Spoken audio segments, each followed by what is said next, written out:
ഇന്ത്യയുടെ ജനസംഖ്യയിൽ 60 കോടിയോളം ആളുകൾ ഇന്ത്യയിൽ മിഡിൽ ക്ലാസ് ആയിട്ടാണ് ജീവിക്കുന്നത്. മിഡിൽ ക്ലാസ് എന്ന് പറയുമ്പോൾ അവർ ലൈഫിൽ ഒരുപാടധികം സ്ട്രഗിൾ ചെയ്യുന്നവരും ജീവിതത്തിൽ ഒരുപാടധികം കോംപ്രമൈസ് ചെയ്യേണ്ടി വരുന്നവരും അതുപോലെ തന്നെ ഒത്തിരി അധികം ഹാർഡ് വർക്ക് അനുഭവിക്കേണ്ടവരും ലൈഫ് മൊത്തം ഒരുപാടധികം പ്രോബ്ലംസ് ഉള്ളവരുമായിരിക്കും. കഴിഞ്ഞ 50 വർഷമായി ഇന്ത്യയുടെ GDP എടുത്ത് നോക്കിക്കഴിഞ്ഞാൽ അതിലെ മൊത്തം കോൺട്രിബ്യൂഷൻ്റെ 65 മുതൽ 72% മിഡിൽ ക്ലാസിൻ്റെ കോൺട്രിബ്യൂഷനാണ് വരുന്നത്. Average Indian middle class income എന്ന് പറയുന്നത് വർഷത്തിൽ 2 ലക്ഷം മുതൽ 7 ലക്ഷം രൂപ വരെയാണ്. അതായത് മാസത്തിൽ 10 മുതൽ 15,000 രൂപ വരെയാണ്.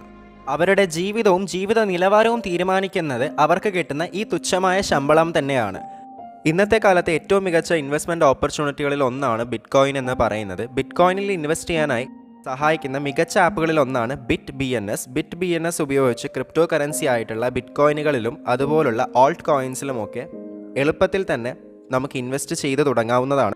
ഇതിലേക്ക് പണം ഡെപ്പോസിറ്റ് ചെയ്യാനും വിഡ്രോ ചെയ്യാനും വളരെ എളുപ്പത്തിൽ സാധ്യമാണ്.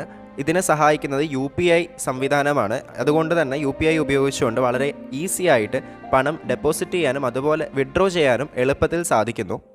വളരെ ബിഗിനർ ഫ്രണ്ട്ലി കൂടിയായിട്ടുള്ള ഒരു ഇൻ്റർഫേസ് ആണ് BNSൻ്റേത്. വെറും 10 മിനിറ്റ് കൊണ്ട് തന്നെ സൈൻ ഇൻ ചെയ്ത് KYC കംപ്ലീറ്റ് ചെയ്ത് നമുക്ക് ബിറ്റ്കോയിനിൽ ഇൻവെസ്റ്റ് ചെയ്ത് തുടങ്ങാൻ സാധിക്കും. അതുപോലെ ബിറ്റ്കോയിൻ ട്രാൻസാക്ഷൻസിനെല്ലാം തന്നെ ബ്രോക്കറേജ് ഫ്രീ ആയതുകൊണ്ട് തന്നെ 1 രൂപ പോലും എക്സ്ട്രാ ആയിട്ട് നമുക്ക് പേ ചെയ്യേണ്ടി വരുന്നില്ല. ഇത് മാത്രമല്ല, നമുക്ക് സുഹൃത്തുക്കൾക്കോ അല്ലെങ്കിൽ മറ്റൊരാൾക്കോ ബിറ്റ്കോയിൻ ട്രാൻസ്ഫർ ചെയ്യണമെന്നുണ്ടെങ്കിൽ BNS പേ ഉപയോഗിച്ച് നമുക്കത് എളുപ്പത്തിൽ ട്രാൻസ്ഫർ ചെയ്യാനും സാധിക്കും. മാത്രമല്ല, ഫ്യൂച്ചറിൽ ബിറ്റ്കോയിൻ ഒരു ട്രാൻസാക്ഷനായിട്ട് സ്വീകരിക്കുന്ന കടകളിൽ BNS ഉപയോഗിച്ചുകൊണ്ട് ഷോപ്പ് ചെയ്യാനും ബില്ലുകൾ പേ ചെയ്യാനും സാധിക്കും. ഇങ്ങനെ ഒട്ടേറെ അട്രാക്റ്റീവ് ഫീച്ചേഴ്സ് ഉള്ള BNS ആപ്പിൻ്റെ ലിങ്ക് ഡിസ്ക്രിപ്ഷനിൽ കൊടുത്തിട്ടുണ്ട്. ഡൗൺലോഡ് ചെയ്ത് ഒരു 10 മിനിറ്റ് കൊണ്ട് KYC കംപ്ലീറ്റ് ചെയ്തതിന് ശേഷം ബിറ്റ്കോയിനിൽ ഇൻവെസ്റ്റ് ചെയ്ത് തുടങ്ങാവുന്നതാണ്. ഡിസ്ക്രിപ്ഷനിലുള്ള ലിങ്ക് ഉപയോഗിച്ച് ഡൗൺലോഡ് ചെയ്ത് ഇൻസ്റ്റാൾ ചെയ്യുന്ന സമയത്ത് TIME100 എന്ന റെഫറൽ കോഡ് ഉപയോഗിച്ചുകൊണ്ട് 100 റുപ്പീസ് വർത്തുള്ള BNS ടോക്കൻസ് സൗജന്യമായി നേടാവുന്നതുമാണ്. പലപ്പോഴും മിഡിൽ ക്ലാസ് ആയി തന്നെ ജനിച്ച് മിഡിൽ ക്ലാസ് ആയി തന്നെ മരിക്കുന്നവരാണ് അധികവുമുള്ളത്. എന്നാൽ ചിലരെങ്കിലും അതിൽ നിന്നും ഒരുപാട് കഷ്ടപ്പാടുകൾ സഹിച്ചാണെങ്കിലും റിച്ച് ആയിട്ടുള്ളവരുമുണ്ട്. എന്തുകൊണ്ടായിരിക്കും വളരെ ചുരുക്കം ചിലർക്ക് മാത്രം ഇങ്ങനെ ഒരു ഭാഗ്യം ഉണ്ടാവുന്നത്? പലപ്പോഴും മിഡിൽ ക്ലാസ് ആയി തന്നെ ജനിക്കുന്നവർ അങ്ങനെ തന്നെ മരിക്കാനുള്ള കാരണം എന്തായിരിക്കും? ഇതിനെപ്പറ്റി കഴിഞ്ഞ 20 വർഷമായി നടന്ന റിസർച്ചിൽ കണ്ടെത്തിയിട്ടുള്ള പ്രധാനപ്പെട്ട 4 കാരണങ്ങളുണ്ട്. ആദ്യത്തേത് എഡ്യൂക്കേഷൻ്റെ കാര്യമാണ്. എഡ്യൂക്കേഷൻ എന്ന് പറയുന്നത് വളരെയധികം ഇമ്പോർട്ടൻ്റ് ആയിട്ടുള്ള ഒരു മേഖല തന്നെയാണ്. പ്രത്യേകിച്ചും മിഡിൽ ക്ലാസ് ആയിട്ടുള്ള ആളുകൾക്ക് അവർ എത്രയൊക്കെ കഷ്ടപ്പാടുകൾ സഹിച്ചാണെങ്കിലും അവരുടെ മക്കളെ നല്ല എഡ്യൂക്കേഷൻ കിട്ടുന്ന രീതിയിലുള്ള ഇൻസ്റ്റിറ്റ്യൂഷൻസിലേക്ക് പറഞ്ഞയക്കാറുണ്ട്. പലപ്പോഴും ഇത് വളരെയധികം എക്സ്പെൻസീവ് ആയിട്ടുള്ള സ്കൂളുകളായിരിക്കാം. വർഷത്തിൽ 1 ലക്ഷവും 1.5 ലക്ഷവും രൂപയൊക്കെ ഫീസുള്ള സ്കൂളുകൾ നമ്മുടെ കേരളത്തിൽ തന്നെ ഉണ്ട്. സ്വന്തം മക്കളുടെ ഭാവിയെ വിചാരിച്ച് ഇത്തരം അഫോർഡബിൾ അല്ലാത്ത സ്കൂളുകളിലേക്ക് മക്കളെ പറഞ്ഞയക്കുകയും അവരുടെ ജീവിത നിലവാരം ഉയർത്താൻ വേണ്ടി അവിടെയുള്ള മറ്റു വിദ്യാർത്ഥികളെ പോലെ തന്നെ തങ്ങളുടെ മക്കളും വളരെ ലക്ഷറിയസ് ആയിട്ടുള്ള ലൈഫ് ജീവിക്കണമെന്നുമൊക്കെ ആഗ്രഹിക്കുന്ന സമയത്ത് സാമ്പത്തികപരമായി അവർ നേരിടുന്ന ബുദ്ധിമുട്ട് വളരെ അധികമാണ്. സ്കൂൾ വിദ്യാഭ്യാസം കഴിഞ്ഞതിന് ശേഷം പ്രൈവറ്റ് കോളേജസിലെ കാര്യവും ഇതുപോലൊക്കെ തന്നെയാണ്. ഇനി അഥവാ ഗവൺമെൻറ് കോളേജുകളിൽ അഡ്മിഷൻ കിട്ടണമെങ്കിൽ നമ്മുടെ നാട്ടിൽ വർഷങ്ങളോളം എൻട്രൻസ് കോച്ചിങ്ങിന് പോയിട്ട് എൻട്രൻസ് ടെസ്റ്റ് പാസ്സാവേണ്ടതുണ്ട്. പ്രൈവറ്റ് കോളേജുകളിലെ പോലെ തന്നെ എൻട്രൻസ് കോച്ചിങ് സെൻറ്ററുകൾക്കും ഫീസുകൾ കൊടുക്കേണ്ടതുണ്ട്. പലപ്പോഴും ഇതൊന്നും മിഡിൽ ക്ലാസ്സിന് താങ്ങാനാവുന്ന ചെലവുകളല്ല. അതിനായി അവർ എഡ്യൂക്കേഷൻ ലോണ് പോലുള്ള ബാധ്യതകളുടെ സഹായം തേടുകയാണ് ചെയ്യുന്നത്. കോളേജ് വിദ്യാഭ്യാസം കഴിഞ്ഞ ഉടനെ തന്നെ കിട്ടുന്ന ഏത് ചെറിയ ജോലിയും ചെയ്ത് ഇത്തരം കടബാധ്യതകൾ വീട്ടാനായിരിക്കും അവർ ശ്രമിക്കുക. പഠിക്കുന്ന കോഴ്സിൻ്റെ മഹത്വം കൊണ്ടും പഠനത്തിൻ്റെ മികവ് കൊണ്ടും ഒക്കെ അവർക്ക് ഉദ്ദേശിച്ച ജോലി ചിലപ്പോൾ കിട്ടണമെന്നില്ല. ഇത്തരം സാഹചര്യങ്ങളിൽ എത്ര വലിയ പ്രൊഫഷണൽ ഡിഗ്രി കയ്യിലുണ്ടെന്ന് പറഞ്ഞിട്ടും കാര്യമില്ല. കൃത്യസമയത്ത് ലോൺ അടച്ചു തീർക്കാൻ വേണ്ടി കിട്ടുന്ന ജോലിയെങ്കിലും ചെയ്ത് ജീവിക്കാനേ അവർ നോക്കുകയുള്ളൂ. ഈ രീതിയിൽ പലപ്പോഴും മിഡിൽ ക്ലാസ്സിലുള്ളവർക്ക് അവരുടെ ജീവിതത്തിലും സാമ്പത്തിക നിലയിലും ഒന്നും മുന്നേറാൻ സാധിക്കാതെ പോകുന്നു. രണ്ടാമത്തെ മേഖല ഹെൽത്ത് കെയർ ആണ്. COVID-19 പാൻഡമിക് വന്നതിന് ശേഷം ഏറ്റവും കൂടുതൽ ആളുകൾ ഭയപ്പെട്ടു തുടങ്ങിയത് ഹോസ്പിറ്റൽ ബില്ലുകളെയാണ്. COVID-19 മാത്രമല്ല, ഇന്നത്തെ കാലത്ത് കാണപ്പെടുന്ന രോഗങ്ങളിൽ പലതും ജീവിതശൈലി രോഗങ്ങളായതുകൊണ്ട് തന്നെ പ്രായഭേദമന്യേ ഏവർക്കും വരാൻ സാധ്യതയുണ്ട്. ഇത്തരം രോഗങ്ങളുമായി ബന്ധപ്പെട്ട് ചികിത്സാ ചിലവുകൾ ക്രമാതീതമായി വർദ്ധിച്ചുകൊണ്ടിരിക്കുന്ന സാഹചര്യത്തിൽ പലപ്പോഴും മിഡിൽ ക്ലാസ്സിലുള്ള ആളുകൾക്ക് ഇത്തരം ഹോസ്പിറ്റൽ ബില്ലുകൾ താങ്ങാനാവുന്നതിനും അപ്പുറമാണ്.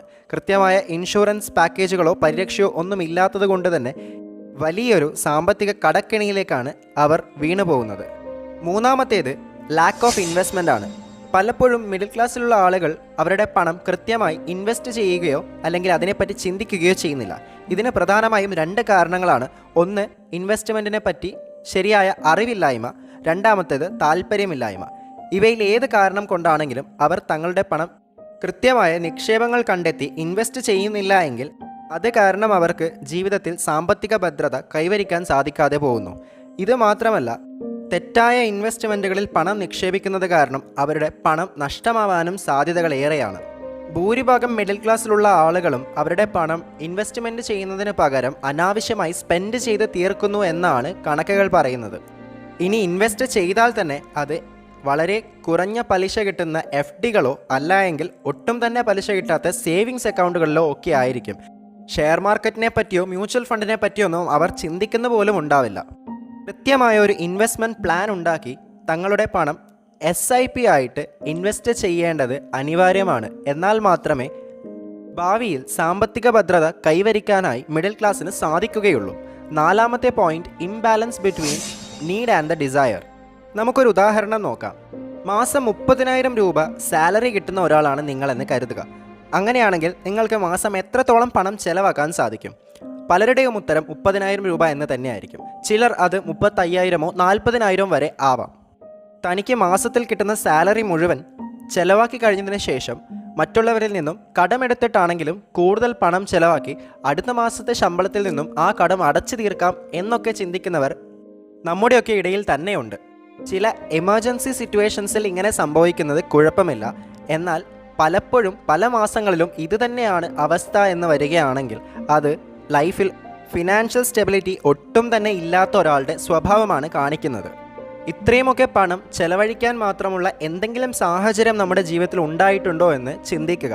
പലപ്പോഴും ഒരു കാര്യവുമില്ലാത്ത വളരെ അനാവശ്യമായ കാര്യങ്ങൾക്കായിരിക്കും ഇത്തരത്തിൽ പണം സ്പെൻഡ് ചെയ്തിട്ടുണ്ടാവുക. ക്രെഡിറ്റ് കാർഡും EMI സൗകര്യങ്ങളൊക്കെ വർദ്ധിച്ചു വരുന്ന ഇന്നത്തെ കാലത്ത് സാലറിയിൽ കൂടുതൽ പണം സ്പെൻഡ് ചെയ്യുക എന്നത് വലിയ കാര്യമൊന്നുമല്ല. എന്നാൽ അത് തിരിച്ചടക്കുക എന്ന് പറയുന്നത് കുറച്ച് ബുദ്ധിമുട്ടേറിയ കാര്യം തന്നെയാണ്.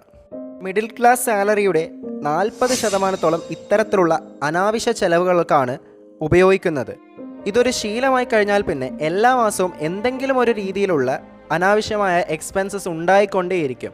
അത് മര്യാദയ്ക്ക് കൺട്രോൾ ചെയ്തില്ല എങ്കിൽ അത് നമ്മുടെ സാമ്പത്തിക സ്ഥിതിയെ വളരെ മോശമായി തന്നെ ബാധിക്കും.